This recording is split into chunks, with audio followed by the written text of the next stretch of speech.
સુરત શહેરના ગોળાદરા વિસ્તારમાં 1 મહિના પહેલા ઋષિનગર સોસાયટીમાં થઈ વણશોધાયેલ ગળફોડ ચોરીના ગુનાને શોધી કાઢતી સુરત શહેરની ક્રાઇમ બ્રાન્ચ પોલીસ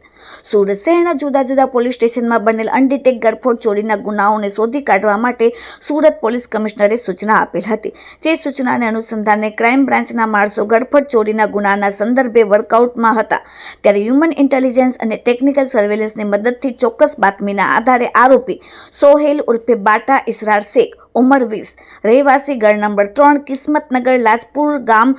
જિલ્લો સુરત અને મૂળ વતન ઉત્તર પ્રદેશ વાળાને પકડી પાડેલ છે। સુરત શહેરના ગળોદરા વિસ્તારમાં ઋષિનગર સોસાયટી ગળ નંબર 426માં તારીખ 24/5/2025ના રોજ રાત્રે કોઈ અજાણ્યા ચોર ઈસમે પ્રવેશીને ગળના મકાનમાંથી સોના ચાંદીના ગણેરાની ગળફેડ ચોરી થઈ તે સંદર્ભે ગળોદરા પોલીસ સ્ટેશનમાં ગુનો નોંધાયેલ હતો, જેમાં આરોપીને પકડી પાડવામાં આવેલ છે, જેની પાસેથી સોનાની કાનની બુટ્ટી 1, સોનાની વીંટી 1 અને ચાંદીની પાયલ 2 પોલીસે કબજે કરીને કાયદેસરની કાર્યવાહી કરેલ છે। તેમજ આરોપીનો ગુનાહિત ઇતિહાસ અઠવા, ભેસ્તાન અને ખટોદરા પોલીસ સ્ટેશનમાં ધરાવે છે। Bureau report, daily India TV, Surat.